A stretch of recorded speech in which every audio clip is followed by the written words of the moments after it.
चाललंय का जोरात? बसा.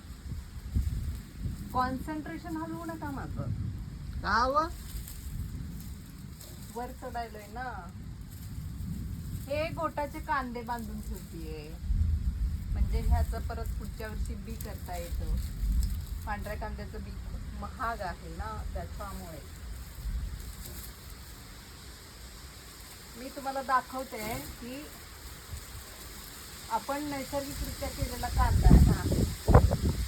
भयंकर शोधाशोध करून एवढेच कांदे सापडलेत. मोठे मोठे पण नाहीयेत ऍक्च्युली ते, पण त्यातले त्यात बऱ्यापैकी येत. त्यातले त्यात. अरे बाबा, आलो आलो कृष्णा, आलो दाई आलो. त्रास अवकाचा त्रास.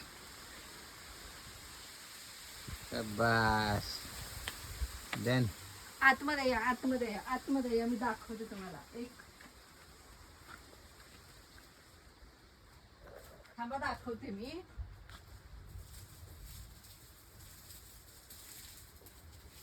आता हा सगळा कांदा बघा, हा सगळा कांदा, हा कांदा म्हणजे हायेस्ट मोठा कांदा हा आहे.